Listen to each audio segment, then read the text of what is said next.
my fellow Americans.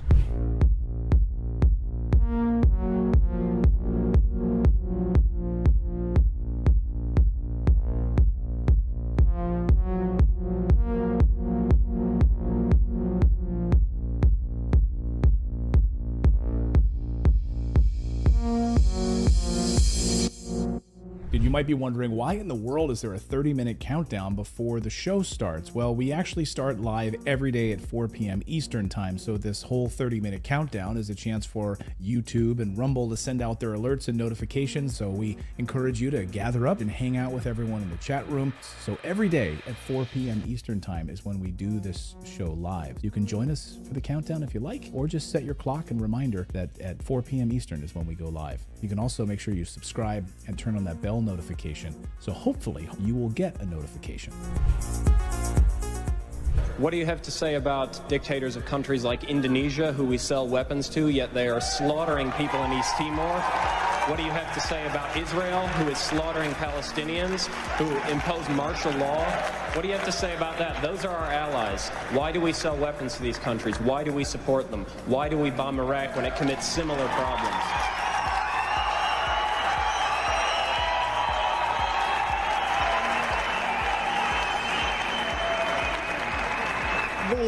There are various examples of things that are not right in this world, and the United States is trying.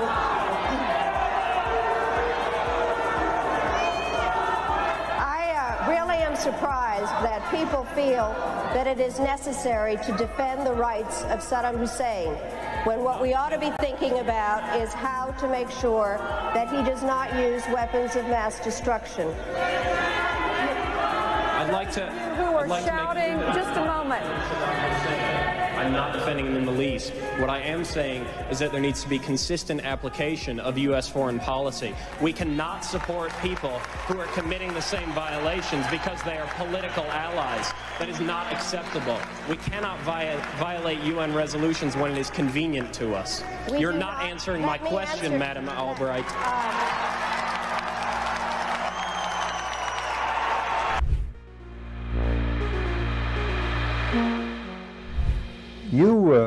You briefed the press, did you not, when you were there? Well, I had several jobs. One of my jobs was that of analyst. I also was an interrogator and indeed briefed the press when we, the CIA, wanted to circulate disinformation on a particular issue. Disinformation is not necessarily a lie. It may be a half-truth. And we would pick out a journalist. I would go do the briefing and hope that he would put the information in print. What was your percentage of success?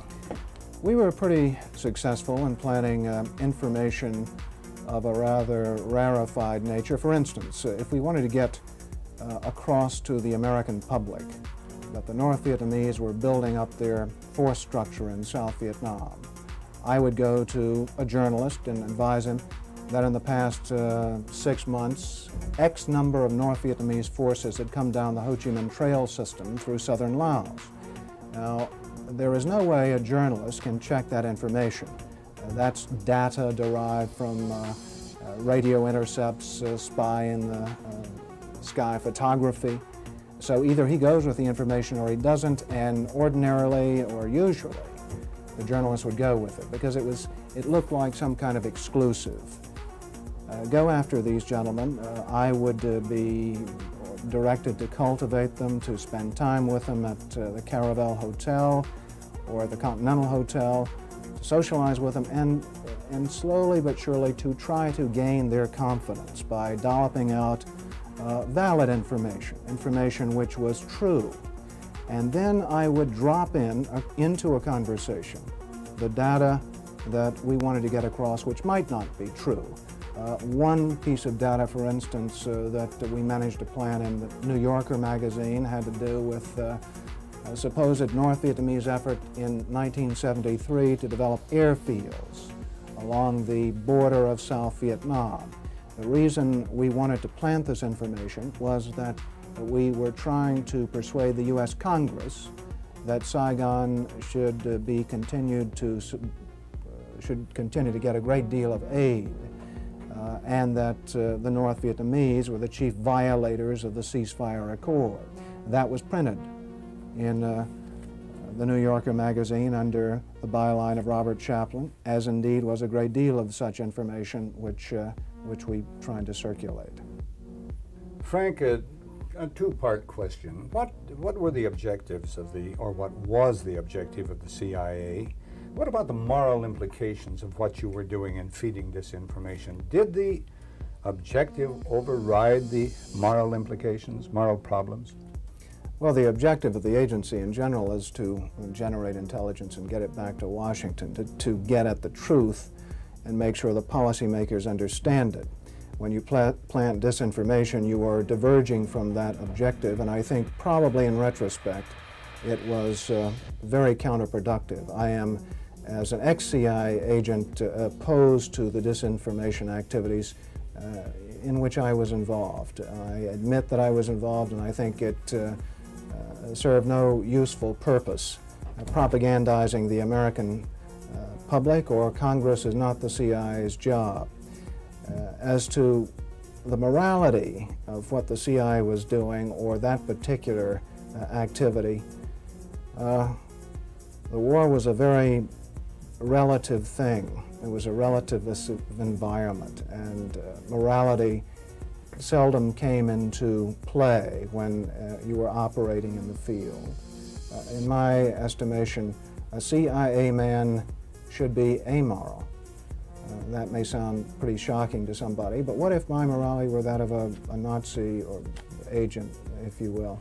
You wouldn't want me to be your intelligence officer. Keep the morals out of intelligence.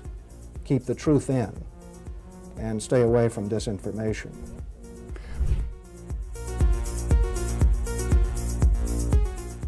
It would have been more appropriate for Mr. Trudeau, Prime Minister of Canada, to address this House according to Article 144, an article which was specifically designed to debate violations of human rights, democracy, and the rule of law, which is clearly the case with Mr.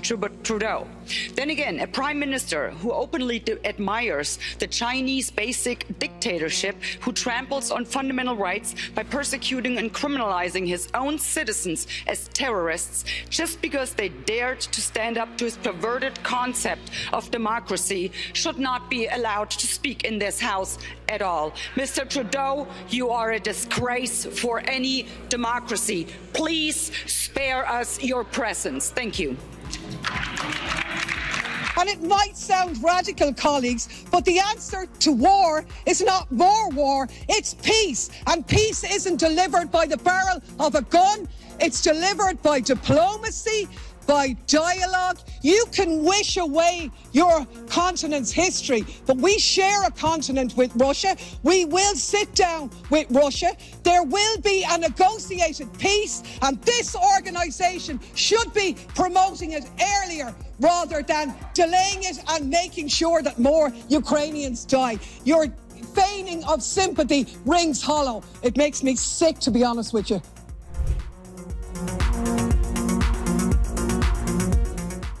We become involved when disinformation poses a threat to the security of our country. It is when there's a connectivity to a threat to our country. It could be a threat, a connectivity to violence. And what this working group does, is precisely what I would think you would want it to do, which is to take a look at the work, the disinformation work that our department has done, and ask the following questions. Do we have policies? Do we have guardrails? Do we have standards? But here's the problem. We can't even agree. We can't even agree what disinformation is. You can't even agree that it was disinformation, that the Russians fed information to the Steele dossier. If you can't agree to that, how are we ever going to come to an agreement on what is disinformation so you can police it on social media? Senator, I have 2 points, if I may finish. Number one, that what this office, what this working group does, because it's not an office, what this working group does is ensure that there are guardrails definitions, standards to make sure that the free speech rights, the civil rights, civil liberties, and privacy rights of individuals. So do you think COVID disinformation threatens our national security? And number two, if I may, Senator, and number two, is it your proposition that when the cartels spread disinformation with respect to our immigration policies to try to lure vulnerable migrants to our border illegally? I think you've got no idea what disinformation is, and I don't think the government's capable of it. Do you know who the greatest propagator of disinformation in the history of the world is? The U.S. government. Are you familiar with McNamara, the Pentagon Papers? Are you familiar with George W. Bush and the weapons of mass destruction? Are you familiar with Iran-Contra? I mean, think of all the debates and disputes we've had over the last 50 years in our country. We work them out by debating them. We don't work them out by the government being the arbiter. I don't want you guardrails. I want you to have nothing to do with speech. You think we can't determine, speech by traffickers is disinformation? You think the American people are so stupid they need you to tell them what the truth is? You can't even admit what the truth is with the Steele dossier. I don't trust government to figure out what the truth is. Government is largely disseminating disinformation.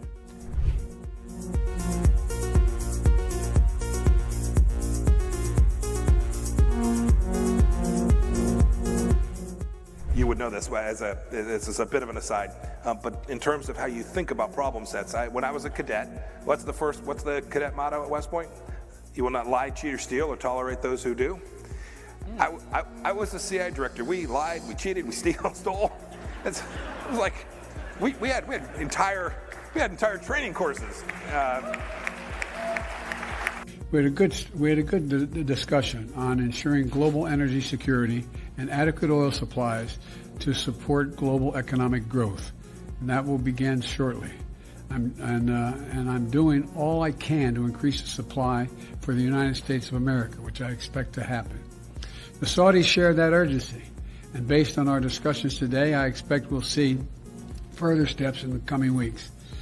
Are you worried about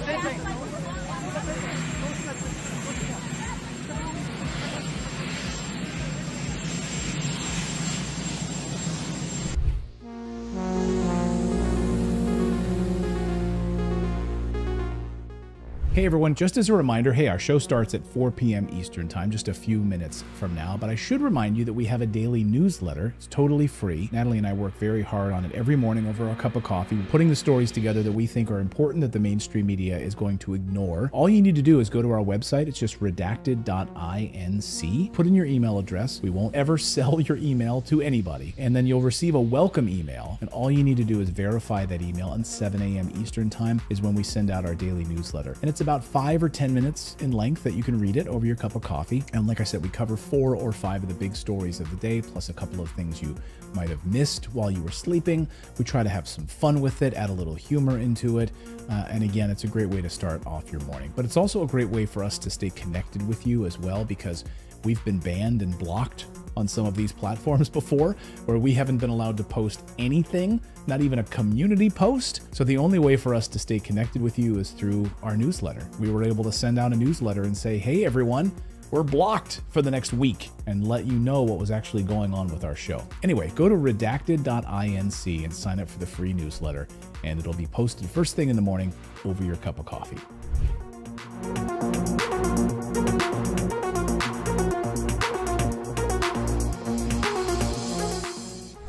One of the hopeful things that I've discovered is that nearly every war that has started in the past 50 years has been a result of media lies.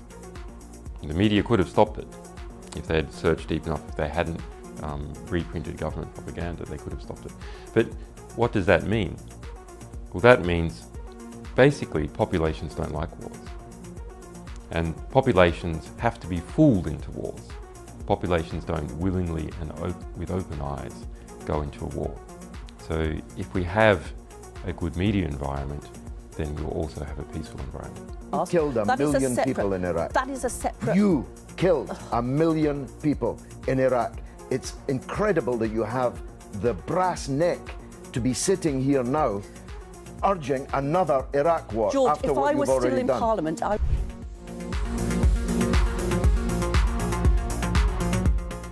There can be no doubt that Saddam Hussein has biological weapons and the capability to rapidly produce more, many more. And he has the ability to dispense these lethal poisons and diseases in ways that can cause massive death and destruction. If biological weapons seem too terrible to contemplate, chemical weapons are equally chilling. UNMOVIC already laid out much of this, and it is documented for all of us to read in UNSCOM's 1999 report on the subject. If we consider just one category of missing weaponry, 6,500 bombs from the Iran-Iraq war, UNMOVIC says the amount of chemical agent in them would be in the order of 1,000 tons. These quantities of chemical weapons are now unaccounted for. Dr. Blick says, quipped that, quote, mustard gas is not marmalade. You are supposed to know what you did with it. We believe Saddam Hussein knows what he did with it, and he has not come clean with the international community. We have evidence these weapons existed. What we don't have is evidence from Iraq that they have been destroyed or where they are. That is what we are still waiting for.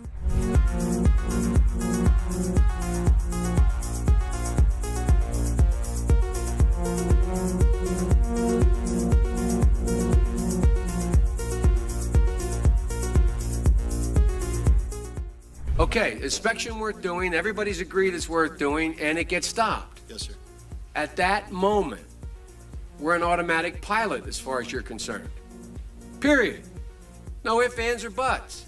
Now, I respect that. But now, it seems to me the Secretary of State might have a slightly different problem. Secretary of State might be sitting there and saying, now look over there on that side. Now, I remember so-and-so and so-and-so and so-and-so, and the 12 people on this side, they're all the ones that said they didn't want to use force. Now, I'm going to have to go tell the president now that we should, or Secretary Cohen, unleash whatever it takes to get it done. And our military assessment is the same as the major's. The major's assessment is, privately held but publicly acknowledged later, that airstrikes alone aren't going to do this. Saddam's not going to cave on this. So, now here's the deal. I recommended the president have at it and let the chips fall where they may. A reasonable position for the Secretary of Defense, the Secretary of State to take. But I respectfully suggest, Major, I respectfully suggest they have a responsibility slightly above your pay grade. Slightly above your pay grade. To decide whether or not to take the nation to war alone, or to take the nation to war partway, or to take the nation to war halfway. That's a real tough decision. That's why they get paid the big bucks. That's why they get the limos and you don't. I mean this sincerely. I'm not trying to be flip, because I think, and that's why I said at the outset, the reason why I'm glad you did what you did, we should come to our milk. We should make a decision. But in terms of whether the Secretary of State has no more to consider than you do as the arms inspector, you didn't get in, didn't get my job done, get me in. Period. You made the deal, right? That's the deal. A deal's a deal. Get me in. Scott Ritter, I'm ready to go. It's not how it works. Now, maybe it should work that way. But wouldn't you acknowledge that if you were President of the United States or the Secretary of State, you'd sit there and say, now, okay, old Scotty boy didn't get in. We said he should get in. We want him to get in. It's important that he does get in. They're not going to let him in, so what are we going to do now? We know that France and Russia aren't going to be with us. We're quite confident China's not. We've already run those traps. They're not there. We're not sure where the United States Senate is, but have at it, boys. Go get them. And by the way, Scott and the boys say air power's not enough. I think it's a legitimate debate, Major. I think it's a legitimate debate. But I don't think we should be putting it in the context of, you have somebody up there at state saying, look, how can we weasel out of this agreement? We want to let this guy out there hanging. We're not this. It's a very practical political decision. Same kind of decision General Powell made. Same kind of decision President Bush made. Every president, every Secretary of State has to do it. Like I said, They get paid more than you. Their job's a hell of a lot more complicated than yours. They may have made the wrong decision, and you brought it to light. We should address it. We should say straight up where we are, and we should do it. And for that, I thank you. But it's above your pay grade.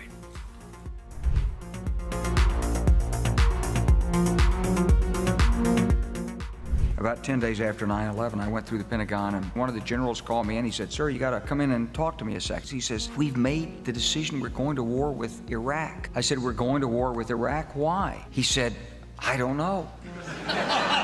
He said, "I guess they don't know what else to do." He said, "I guess it's like we don't know what to do about terrorists, but we got a good military and we can take down governments." And he said, "I guess if the only tool you have is a hammer, every problem has to look like a nail." So I came back to see him a few weeks later, and by that time we were bombing in Afghanistan. I said, "Are we still going to war with Iraq?" And he said, "Oh, it's worse than that." He reached over on his desk, he picked up a piece of paper. He said, "I just got this down from upstairs," meaning the Secretary of Defense's office today, and he said, "This is a memo that describes how we're going to take out 7 countries in 5 years, starting with Iraq and then Syria, Lebanon, Libya, Somalia, Sudan, and finishing off Iran."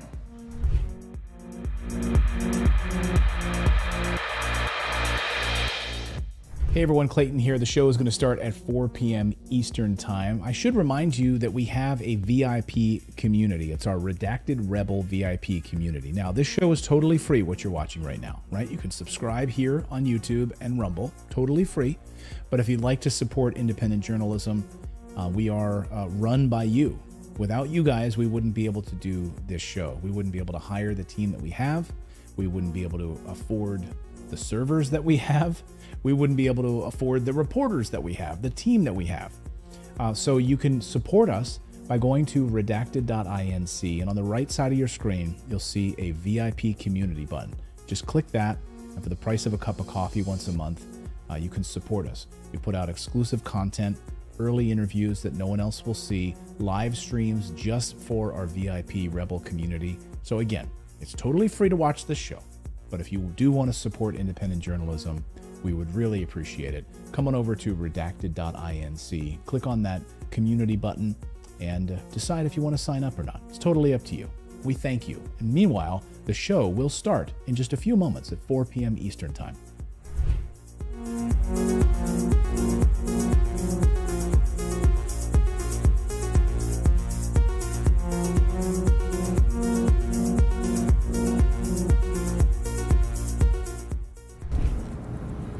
Well, one of the 4 principal functions of the CIA is to gather intelligence and ideally forward it to the president, the users of information, the policymakers, as they say. There are other functions, however, some of them more legitimate than others. One is to run secret wars, the covert action that's written and talked about so much, like what's happening in Nicaragua today from Honduras. Another thing is to disseminate propaganda to influence people's minds, and this is a major function of the CIA.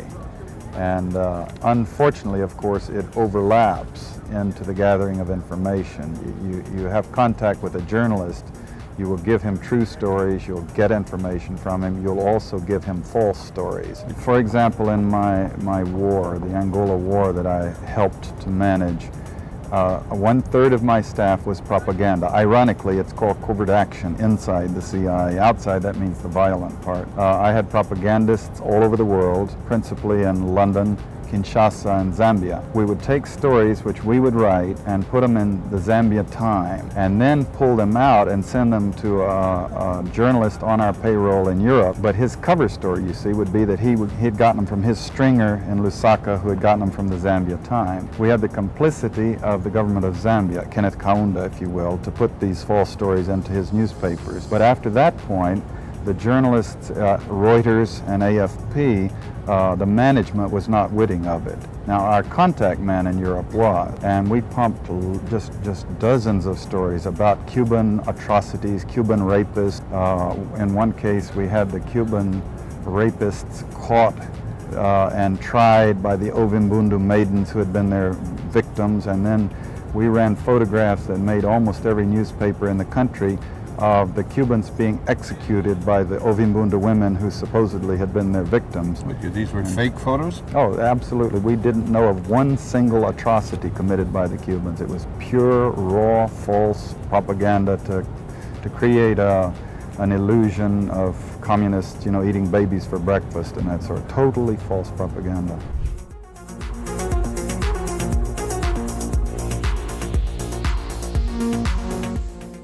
The only reason that I'm allowed to ask you this question is because today the federal court ruled that the government doesn't have the right to determine who is or is not a journalist.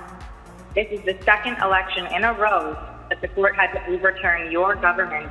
Do you still insist on being able to make that decision, and why? First of all, questions around accreditation were handled by the press gallery and the consortium of networks who have strong perspectives on quality journalism and the important information that is shared with Canadians. The reality is organizations like yours that continue to spread misinformation and disinformation on the science around vaccines, around how we're going to actually get through this pandemic and be there for each other and keep our kids safe, is part of why we're seeing such unfortunate anger and lack of understanding of basic science. And quite frankly, I won't call it a media organization, your group of individuals need to take accountability for some of the polarization that we're seeing in this country. And I think Canadians are cluing into the fact that there is a really important decision we take about the kind of country we want to see. And I salute all extraordinary, hardworking journalists that put science and facts at the heart of what they do and ask me tough questions every day, but make sure that they are educating and informing Canadians from a broad range of perspectives, which is the last thing that you guys do.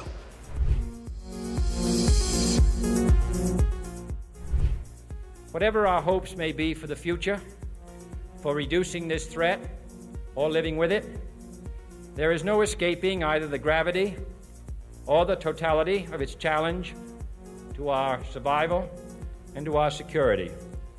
A challenge that confronts us in unaccustomed ways in every sphere of human activity.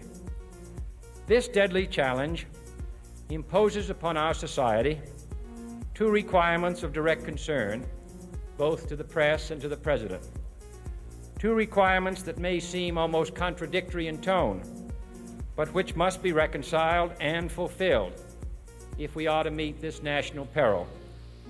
I refer first to the need for far greater public information, and second, to the need for far greater official secrecy. The very word secrecy is repugnant in a free and open society, and we are, as a people, inherently and historically opposed to secret societies, to secret oaths, and to secret proceedings. We decided long ago that the dangers of excessive and unwarranted concealment of pertinent facts far outweighed the dangers which are cited to justify it. Even today, there is little value in opposing the threat of a closed society by imitating its arbitrary restrictions. Even today, there is little value in ensuring the survival of our nation if our traditions do not survive with it. And there is very grave danger that an announced need for increased security will be seized upon by those anxious to expand its meaning to the very limits of official censorship and concealment. That I do not intend to permit to the extent that it's in my control. And no official of my administration, whether his rank is high or low, civilian or military, should interpret my words here tonight as an excuse to censor the news, to stifle dissent, to cover up our mistakes, or to withhold from the press and the public the facts they deserve to know.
Welcome into your COVID hour. I'm Clayton. This is Natalie. No, this is Redacted. COVID, because we've all got COVID in the house. And some form or fashion of it. We're coughing, we're sneezing, we're a mess. But we're here. So we apologize in advance if we have to cover microphones and do all that kind of stuff. Okay. Yeah. You have a man cold because you what? told me on Monday when I was sick, you're like, don't mention that you're sick. Don't mention I didn't it on say the that. show. Yes, you did. And then now that he's sick, it's okay to lead with it. This is We what's all knew called you a were man sick the other day. man cold. No, Okay. this is always what happens. All right. Men are not allowed to get sick. This is always how it goes. The women get sick, and then if a man gets sick like a day later, the husband gets sick a day later, they're like, oh, you're just getting sick because I'm sick. This is always how it happens. Anyway, welcome into the show. We hope you're doing well on this Wednesday. We've got a lot of news to get to. Very, very busy show. We're going to look at the latest in Maui and what is happening there. Why can't we get answers? Why is there a media blackout? Where are the missing children? What caused these fires? Was it directed energy weapons? Was it Hawaiian Electric Company? That's a for-profit company that failed to turn off their electric grid ahead of time. We are going to dive deep into this today and try to get some answers on this. Plus, we're going to bring you an update on the war in Ukraine because the Biden administration is freaking out that if President Trump regains office, their precious war will no longer be there for them to profit from.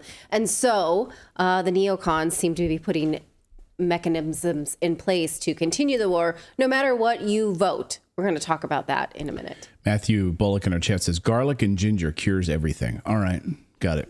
Someone else says, get your sister or your wife under control. I'm not going to do that. I'm not going to do that. Also on today's show, we're going to talk about Canada pushing for new mask mandates. Yeah, holding protests demanding that the health authorities institute new mask mandates. Citizens taking to the street demanding that their government reenact mask mandates. Like this is a clown world gone mad. And Redacted starts right now.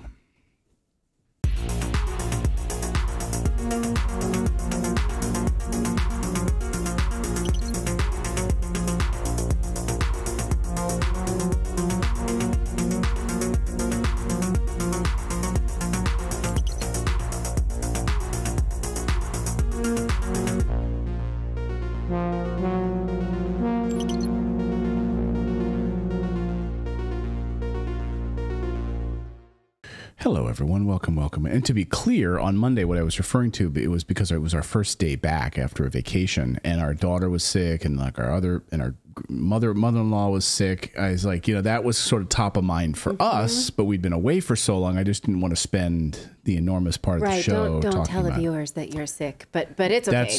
Now that you're sick, they need to know that. Guys, I'm sick. I just want to let everyone know that. Yeah, this is what a man cold is. Okay. Hey guys, I wasn't feeling particularly well this weekend and into Monday. Yeah, you do. Philip, are you okay? Oh, tell me how are your eyes? About that. Yeah, I'm so sad for you guys. Yeah. David, are you sick? It's raining now, eat more meat. Come on now, eat more meat. All right, boys. All right. Yes, it has been going through our family. We traveled with a group of grandparents and cousins, and there were 14 of us. And so now 8 of us have fallen sick.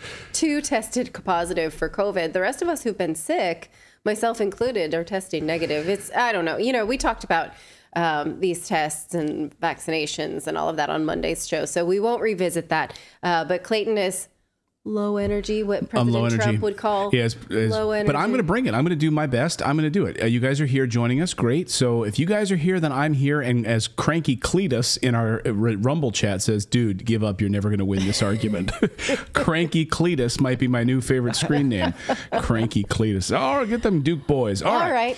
Yeah. I just don't know why, when I was sick. All right. Let's move on. So we got a newsletter. Should we tell you about our daily newsletter? It's a fantastic newsletter. You should all subscribe to it. It's amazing. Go there and sign up. It's totally free. Go to redacted.inc and sign up. And tomorrow morning, first thing in the morning, you will receive the newsletter. Natalie works really hard on it. She's a great writer, and she's an amazing human being. She does everything correct. She writes the newsletter, and then I come in and do basically nothing to get it published. I kind of put in a few little keywords, and that's about it. But you'll see it in your inbox. And first thing tomorrow morning, written by Natalie. It's an amazing newsletter. newsletter. Again, she is an amazing person. You're not in the doghouse, darling, and I know. I am taking care of him. That was just some agile backpedaling, I got to say. That's like some of the best I've ever seen. That's what we do. No, you'll still get your Epsom baths. Oh, good. All right, let's get into the news, shall we? Enough dilly-dallying. So we've got a lot to talk about. It has been 22 days since a massive fire destroyed the town of Lahaina on Maui. 2,000 homes incinerated, hundreds of people killed in an area largely owned and lived in by longtime native islanders. The rest of Maui was remarkably fine. It's amazing how that worked. But that didn't stop the governor, by the way, from telling tourists, hey, stay away from Maui. Maui is closed to tourists, and it worked. I spoke to friends today on Maui and other sources who say it's virtually a ghost town this morning. Tourism has basically totally dried up all the way on the other side of the island that is totally untouched. Hotels are open, but no one is going to Maui. So the governor's declaration, stay away, is really, really working. Tourism is the lifeblood of this island. And of course, this is like a return to COVID era when no one could travel there. And it's devastating to this economy. Real estate developers have already swooped in. They've been making big money offers to buy up the burned land that these native islanders spent years saying no to selling. We're not going to sell this. We've taken offers and fielded offers for years. We're not going to sell it now. Of course, these offers are pouring in left and right. It's been 22 days, and still the ATF hasn't released any official cause of the fire. Was it a directed energy weapon, as some suggest? Was it arson? Was it the electric company that didn't turn off their power lines? The Maui County is suing the Hawaii Electric. They say they're negligent in all of this, that they didn't turn off their power lines. You know this part of the story. And they said, look, you guys had an opportunity to turn off your power lines after the National Weather Service issued their high wind alerts and their high wind warnings. Now, earlier that morning on August 8th, of course, there was a small fire. The police were able to put it out, 100% contained. Firefighters and police got that totally under control. But then it wasn't until 3 in the afternoon when the massive fire struck. But now Hawaii Electric says they turned off their power lines 6 hours before the fire started. So that couldn't be the cause of it. They're saying, hey, don't look at us. Do you believe them, by the way? Let us know in the chat rooms right now if you believe them. Yes, I believe the Hawaii Electric Company that turned off a for-profit company, by the way. This is a for-profit company. They say, we didn't have anything to do with it. We turned off those power lines 6 hours ago. Just take their word for it. How many of you believe them? It's like Pfizer telling us they didn't know about the adverse effects for their vaccines. We know that they knew about this and they kept it quiet from us. So 6 days after the fire, the CEO of Hawaii Electric didn't have any info about the power lines being turned off. Was asked about this in a press conference 6 days after. Watch. Why didn't you shut off the power when the wind started to pick up? As I said earlier, it's still in the early days. We're still looking at all the information, and we haven't actually had a chance to do all of that at this time. With all due respect, it's been 6 days, though, so almost 6 days. And we've been putting everything we've got to helping our communities right now and our employees who are going through a lot and supporting them so that they can support the communities. So to me, that would be an easy thing, though, to figure it out, wouldn't it be, right? Like you either someone in your office issued an order or they didn't. You'd be able to track that chain of command. There'd be email exchanges. There would be... You would think that there would be a way to meter electricity. Right. They're so good at telling us how much we use. They can't figure out if they turned off their own power lines, their substations. If there's still... Go ahead, Philip. Go ahead. I was just gonna say maybe it's like that mysterious switch in the break room that nobody's sure what it does. It actually just turns off Maui's power, and somebody just flipped that, and nobody knew about it. It's like Homer Simpson, going in. He flips up.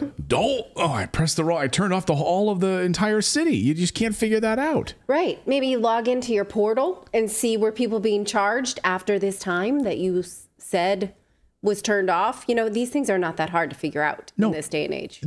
With a computer system that's running an entire electrical grid, a for-profit company, your computers would show power being turned off at the exact second that was carried out. She acts like she has to dig it out from under. We haven't had a chance to do that. Yeah, we're dealing with a lot of rubble right now. Our families are in disarray. We're just trying to make sure we're taking care of our community, so we can't get those answers. We can't go and answer those questions. My freaking iPhone, for crying out loud, has the ability to tell me the exact moment that the device is powered down. I can go into the settings and see the cycling stages of my iPhone, for crying out loud.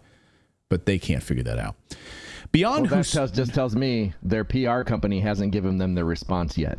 Right. We didn't realize someone was going to ask you at a press conference. We should have had those prepared remarks ready to go. Maybe Corinne Jean-Pierre can hand out some talking points for him. Beyond who started the fire, though, and who stands to benefit from all of this, here are the other big questions that we have here on this show. Number one, what happened to the children? As of this hour, 2,000 children are missing.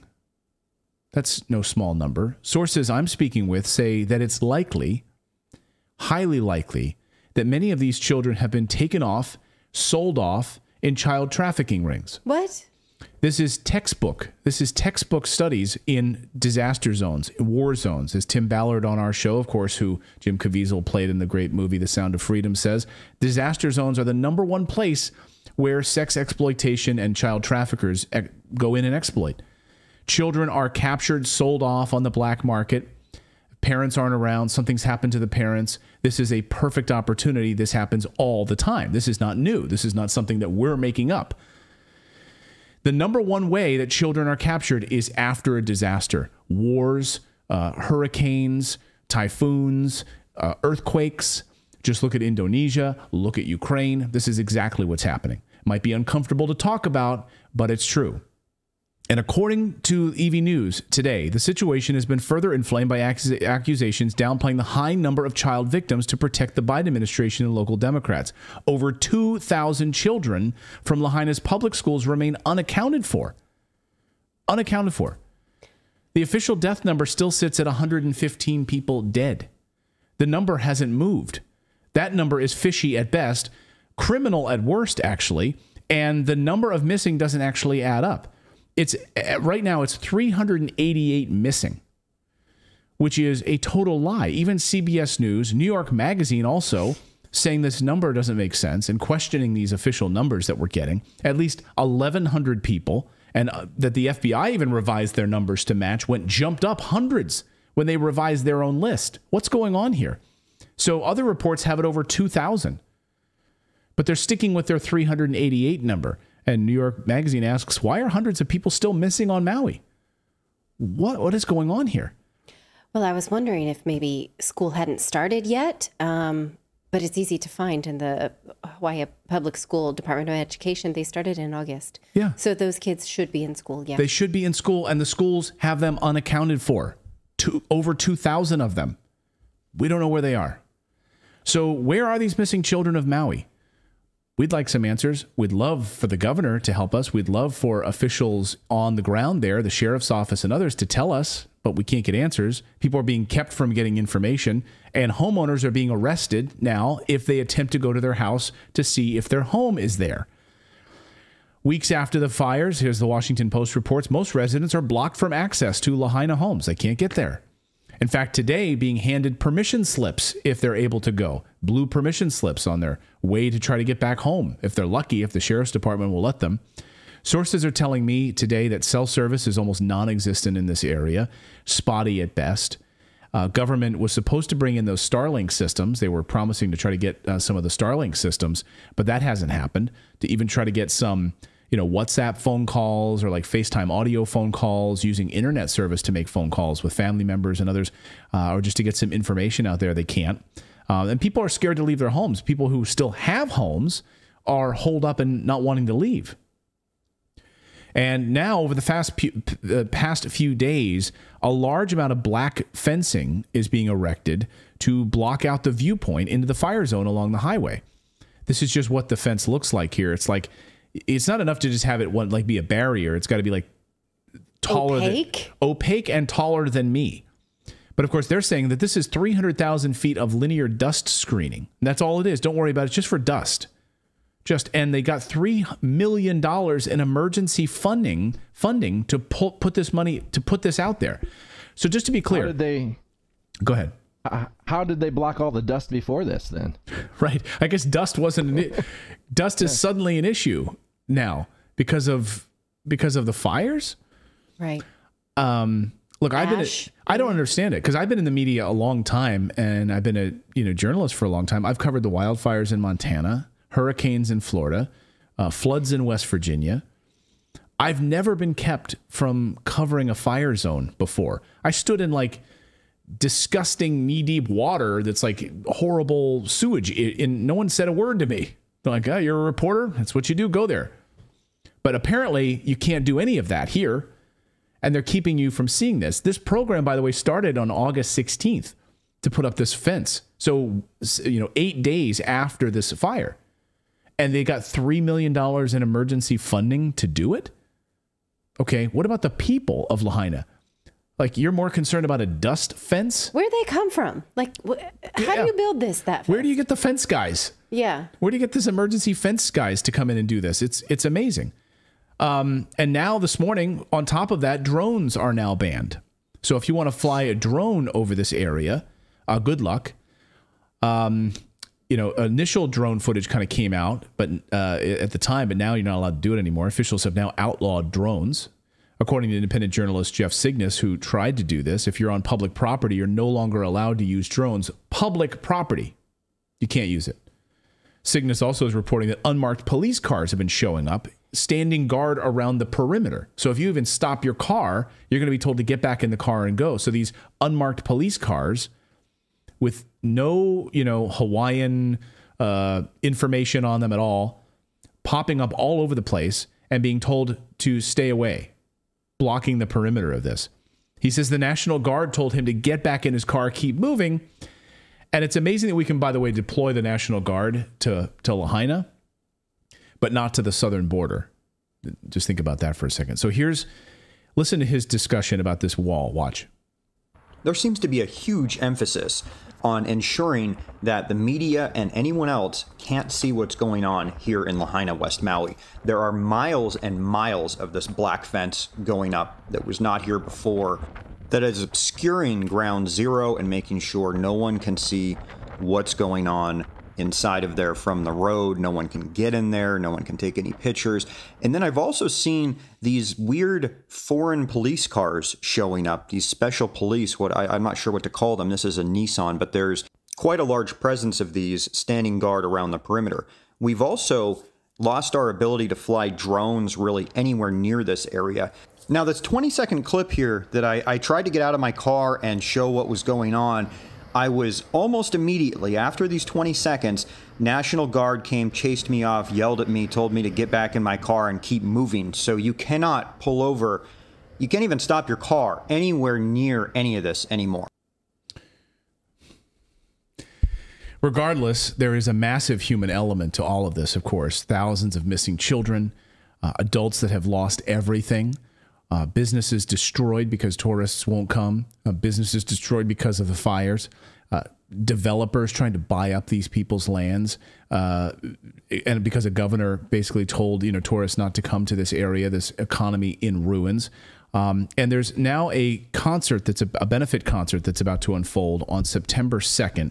Our friends over at the Global Health Project are putting this together. Eric Clapton. By the way, it's amazing. They called them. They're like, Eric, would you like to be a part of this? He said, absolutely. I will do it. I'll clear my calendar. These other artists that are also part of this concert, all proceeds, 100% of the proceeds will go to the victims of these fires. You can see on the screen there, you can text the word mahalo to 53-555 to donate. One of the organizers is Dr. Kat Lindley from the Global Health Project. I had a chance to speak with her just a few minutes ago to ask her about the human element of this and what we can expect from this event. Listen. Dr. Kat Lindley joins us now. Thank you so much for joining us. Can you tell us about this event that Global Health Project is putting on to save Maui right now? Can you tell us about the September 2nd concert? And then I want to get into more specifics about what's happening to the children and the people on Maui. Yeah, so we felt that, government response has been horrible. the people are in need, and no one is really doing anything. And one of the things that we decided as Global Help Project is to figure out a way to help as many people as we can, no matter what the subject is. We talked about the oath in the past, but now we see people in need, and we kind of started calling friends in our contact list and decided to do this benefit concert that's going to benefit the residents of Lahaina 100%, because it's going to go through a church in Calvary Chapel in South Maui. A friend of mine who is a pediatric cardiologist, Dr. Kirk Milhone, is actually a pastor there as well. And his church has been helping people, boots on the ground. And for us, it's really important to make sure that everything goes directly to them. There is no, red tape on how they're going to get help. Great. So the 100% of the proceeds will go to the victims in Lahaina, which is amazing. And I want to put this up on the screen again. If you text the word mahalo to 53-555 to donate, of course, Eric Clapton will be a part of the concert as well. And that's going to be fantastic. I want to talk about your contacts there at the hospital. What are you hearing about the victims? What are you hearing about them being able to get the help that they need on the island? From things, that I've heard, especially coming from Dr. Kirk Milhone and his wife, who are residents of Maui, they all feel that we need to make sure that this outpouring of help continues. And one of the ways people can just do it is continue your plans to visit Maui. Don't just cancel your reservations. Maui is going to need help for a long time. So even if you are, visiting a hotel on a different part of the island, the economy needs to continue flourishing, because this need is going to be for a long time. Some of the stories that I think we all have heard are the stories of children being lost. And, I was just listening actually to Glenn Beck this morning, and a pastor that's helping from another church who is also on the ground was saying there was a mother who was allowed to go back into her house, and her son's bedroom was still fairly intact, and he was sitting on the bed holding to his dog.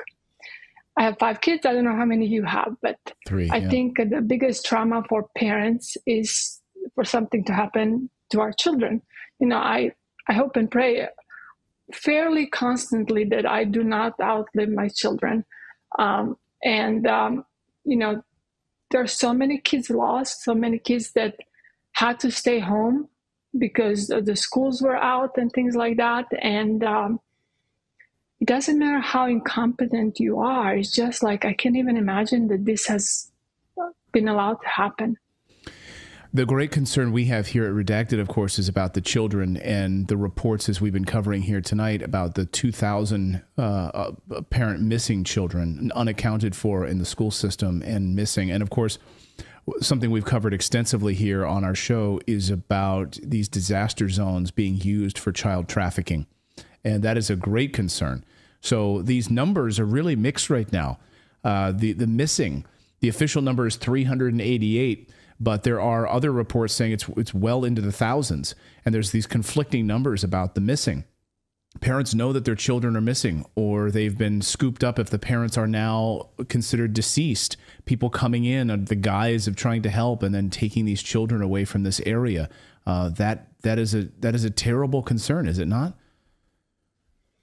It's a huge concern because society can be measured, in my opinion, by what it does to its children. And if we cannot protect our children, and if we cannot, ensure that they live happy lives, I don't think that we are doing our job as society. And being a parent, being just a human being, the stories that are coming out are just heart-wrenching, and we need to make sure that we all stand together.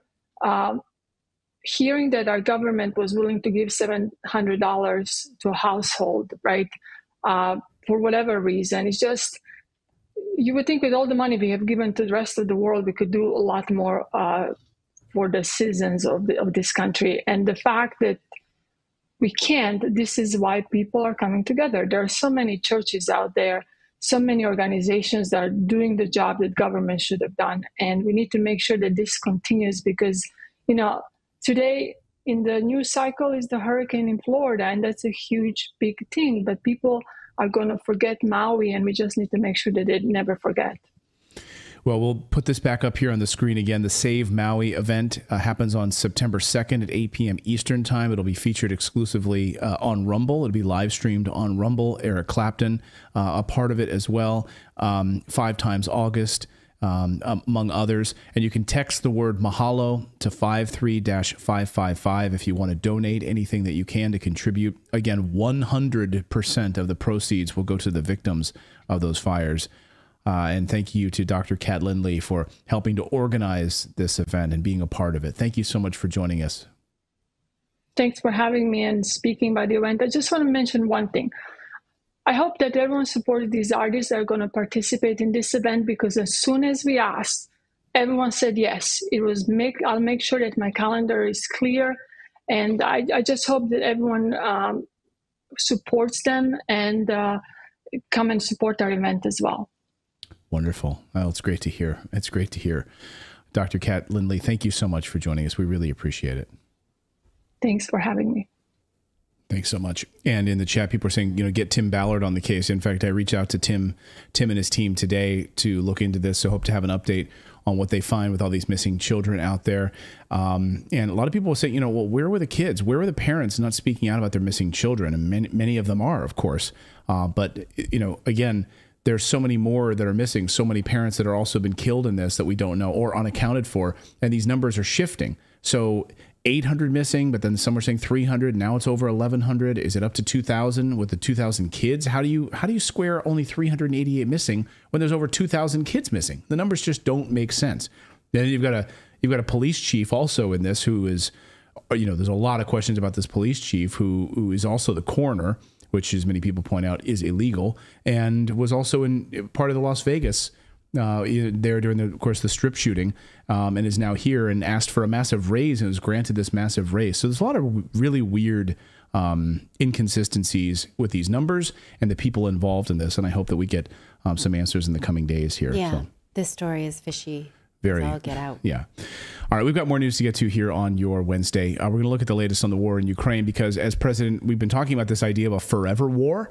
Some people say, no, we're not going to be in Ukraine forever. Well, today, the Biden administration making big strides to make sure that any other president that comes into the White House, any extra president that comes into the White House over the next few years would not have an opportunity to end the war in Ukraine, putting in place a forever agreement with Ukraine to keep the money and weapons flowing into that country. We're also going to look at Canada's mask mandate because a number of Canadians are now pushing for and calling for a return to mask mandates north of the border. So we'll get to that. Doesn't mean they want to wear them. They mean they want you to. They want you to. Yeah, not just them. They're doubled up. They've got 5 masks on, but they want you to do it as well. But first, I want to tell you about our friends over at Fast Growing Trees, because right now you're entering the season right here into September and into October, a great time to do planting. One of the best times, actually, to plant a shrub or a tree varietal that's perfectly tailored to your climate and your needs, from Meyer lemons to evergreens to shade trees, everything in between. Once you get out of this ridiculously hot August and into the cooler temps, it's a perfect time to plant that tree. And our friends over at Fast Growing Trees will let you be able to do just that and ship them right to your front door based on your own zip code and your own climate. So what's great is when you go there, you type in your information and they'll tell you what are the best shrubs for your climate, so you're not trying to plant a palm tree in Alaska. I wonder if that would work, actually. Might work. Fast-growing trees have specialized degrees, their plant experts do, with training, and they're able to help troubleshoot from root to leaf. It's like the telehealth for your plants. We got a Japanese maple that we ordered from Fast Growing Trees. They delivered it perfectly, and you don't have to get all your car messed up with dirt and everything trying to get it from like the Home Depot or anything. It delivered right to your door. It was gorgeous, planted it, and it gives you all the instructions. And that thing is massive now and is absolutely beautiful. So join almost 2 million happy, fast-growing trees customers. And you want to get 15% off? You're going to do that right now if you use our link. If you go to fastgrowingtrees.com/redacted, you'll get 15% off your entire order. 15% off at fastgrowingtrees.com/redacted. Our thanks to Fast Growing Trees for supporting independent journalism and supporting what we do here on this show. All right, how you doing? You feeling okay? I'm good. Yeah? I'm going to get some water. Just get a little bit of water. Just get a little water. Okay. All right, good. Well, if you need a cough, you can mute yourself because I got this one. Just so you know, if you're new to this show, Clayton and I take turns researching our segments. So every so often we'll see a comment in YouTube saying, why does he talk over her? Why is she doing all the talking? It's because we take turns researching the segments. Why is she doing all the talking? Yeah. Why is he doing all the talking? She never shuts up. I'm like, but it's my turn. I was quiet the first time. So that's how this works, just so you know. But it is a talk show. So, Yeah. Everyone's allowed to talk and we have a conversation about the news. It's just, it's a lot of heavy lifting. So we kind of take turns. Okay. Anyway. You pipe down over there and blow your nose, and I will take this one. Are you ready? All right, I'm ready. Do you need it? Stop stalling. Get to it. You sniveling little kid over there. Okay. Let's do it. All right. Well, many things are happening all at once around the war in Ukraine, and it feels like the neocons are hedging their bets and trying to rip the brakes out of the car. Let's summarize this, and then we'll dig in bit by bit. So the first thing that's happening, in no order of particular importance, is that NATO is attacking Russia with drone attacks. We're going to look at that in a second. The U.S. deciding to send more money to Ukraine and weaponry, and the neocons absolutely freaking out that President Trump could win re-election and ruin their precious war. So first to those drone attacks. Here's video this morning from the mayor from a city called Pskov. I don't know if I'm saying that properly. Sorry, that's louder than I thought it would be. So Pskov is a city north of Moscow. So what are they doing there? Why would they be there? Let's look at this attack, and then it happened quite early in the morning. We'll take a look at this one as well, where you just see the smoldering wreckage of this.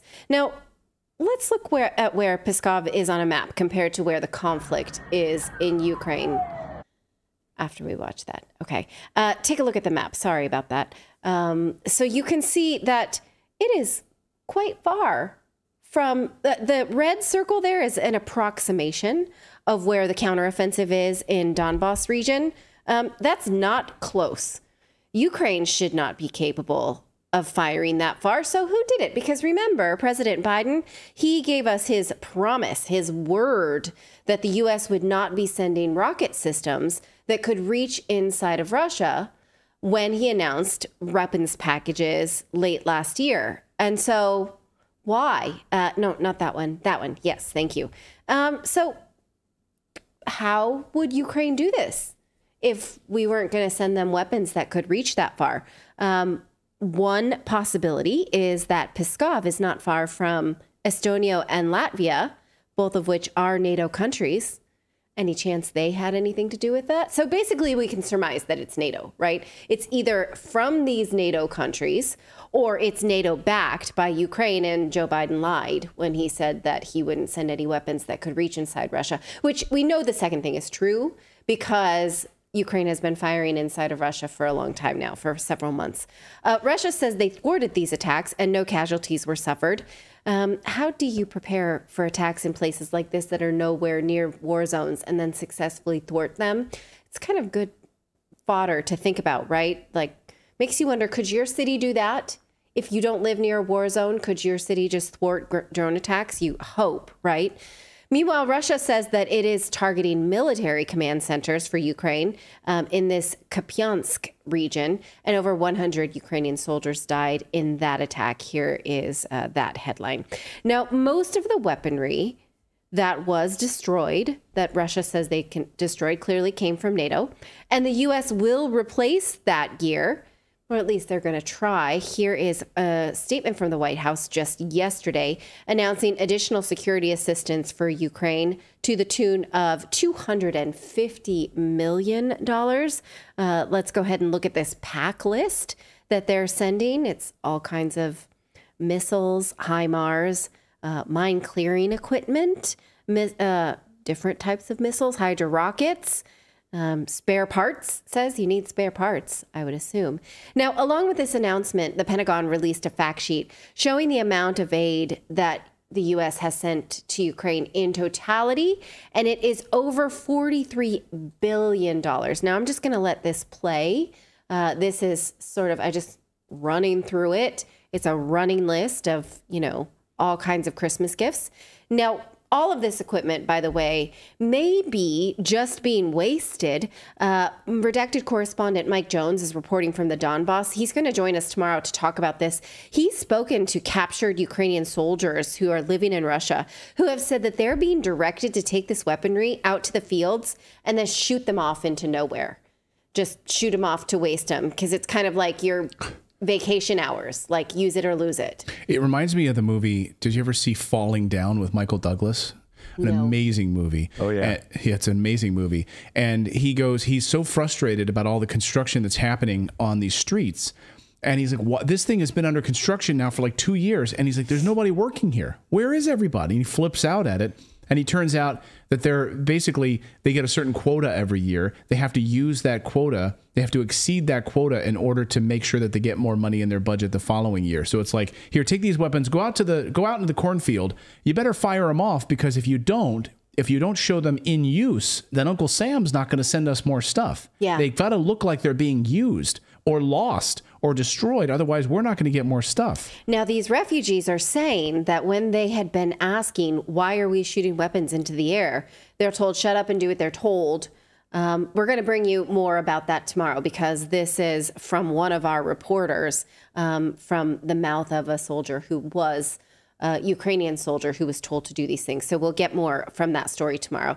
Again, it's kind of like, your vacation hours at work. If you don't use them up, you don't get any more next year. Well, you get more, but you lose those hours, right? So they're being told, if you want more, you got to fire off these blinks. I mean, I guess as an assignment goes, if you're like, you don't want me to kill anybody and we're just wasting our time, yeah, let's do it. Let's run the clock out, right? Right. That's a better assignment than most. So, but this is our money, and aren't we supposed to care about the environment? Shouldn't we not want that, right? I think that nobody wants to be sending weapons, period. So why then can the U.S. open its wallet further for all this weaponry? Well, that's due to an accounting error that they told us about a few weeks ago. They said they overvalued some of the gear they sent. So, look, that was cost less than we thought it did. So, let's catch that up and just reach into our coffers and give you more.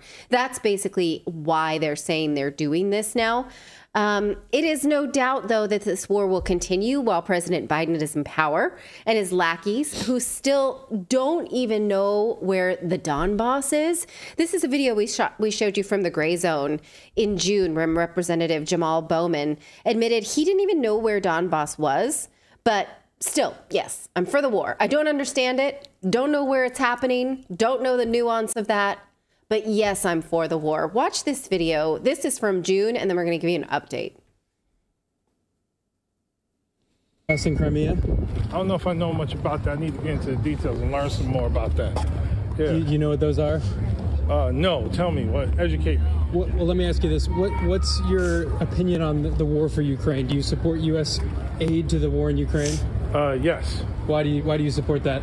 Because Putin's a madman, and we got to stop him. But I'm anti-war in general. Okay. All right. But so just so you know, the Donbass and Crimea, those are the central regions in Ukraine, which were in dispute and which started the war over those regions. Okay. So. Okay, to the beach. Where's the Donbass? Do you know where the Donbass is? Do you know where Crimea is? He goes, I don't know anything about those. I'm going to have to look into that if you missed the beginning. I don't know much about that. But, yeah, cool. But I'm anti-war. But Putin's a madman. Right. Okay. Those people are civilians who've been fired on for 10 years by Ukraine. Cool. Okay, I'll look it up. I'll look on Wikipedia. If Wikipedia confirms this, then maybe I'll get back to you. Well, they did get back to him, and he did not study. Watch. Congressman Bowman, hello. Jesus. Do you remember me? Yes, I do. Hey, so I just wanted to follow up. I will not be talking right now, sir. We don't have to right now, but can we find a time? I told you reach out to my office. I did, yeah. They said they would, but they just haven't gotten back to me yet. Oh, well, it's only been a week. Hello. It has only been a week. Yes, correct. yes. Please stop recording me. Okay. But you promise me we'll talk soon. Huh? Promise me we'll talk soon. I don't. Why do I gotta keep repeating myself? All right. Why do you have to keep repeating yourself is because this is not a civics test. People die based on your vote, and you owe the world to do the homework. Like, do the minimum amount of homework. Read a book. This week, Hungarian Prime Minister Viktor Orban told Tucker Carlson that the only way the U.S. will end this war is if Trump is reelected. It's certainly not going to be people like Congressman Bowman, who don't understand what they're voting for but vote anyway, sending people to their death. These are the choices we've had, either people who want peace or people who vote for war and don't understand it. And that's unconscionable. Watch. Sorry, go ahead. Go ahead and play it. If you were in charge of NATO, if you were, say, Joe Biden, what would your next move be in the war in Ukraine? What would you do? Peace, immediately. Call back Trump. That's the only way out. Call back Trump. Call back Trump. Because, you can criticize him for many reasons. I understand all the discussion, but, the best foreign policy of the recent several decades belonged to him. He did not initiate any new war. Yes. He treated nicely the North Koreans and Russia, even the Chinese, He delivered a policy which was the best one for Middle East, Abraham Accords. Yes. So that was a very good foreign policy. He's criticized that he's not educated enough to understand the world. But this is not the case. Facts count. And his foreign policy was the best one for the world in the last several decades I have seen. And if he would have been the president at the moment of the Russian invasion started, no, it would be not possible to do that by the Russians. So Trump is the man who can save the Western world. Now, I'm not sure that President of Syria, Bashar al-Assad, would agree that Trump is a peace candidate. I'm not sure that the people of the Donbass would appreciate thinking that they would not currently be a part of Russia if there was no Biden administration. But the conflict, would it continue to rage on in this way? Would we be getting the truth about it as Americans? There are all of these nuanced questions now that we owe ourselves to ask that maybe is uncomfortable because so many of you either like him or don't. And so the question of would we be at peace or at war doesn't comport with just these binary questions. I realize that this is a complicated thing, right? But it deserves our attention because this is exactly what most people are freaking out about. It seems that the UK is already thinking Trump may win, and they're trying to sort of cover their tracks of warmongering. The US lawmakers now are trying to rip the brakes out of the car, basically, so that if Trump is reelected, the war machine can keep going. Look at this Wall Street Journal report today saying that the president is seeking to write laws to lock in U.S. support for Ukraine that would limit future governments' abilities to backtrack amid fears in European capitals that Donald Trump, if he recaptures the White House, would seek to scale back aid. I'm very perplexed by this subtext here under this photo saying European officials fear that Russian President Vladimir Putin will keep fighting in Ukraine until after the 2024 election, hoping a Republican victory would mean an end to American military aid. I think that I misunderstand that. Maybe who's hoping? Are Europeans hoping for a Republican victory so that then they won't have to be dragged into the war anymore? Or is it Republicans are hoping to?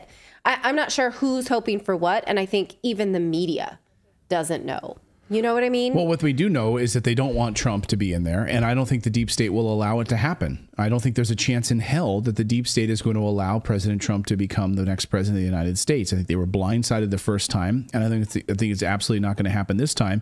And the reason they don't is because he would absolutely pull back on the amount that we're spending there and the amount and support for Ukraine.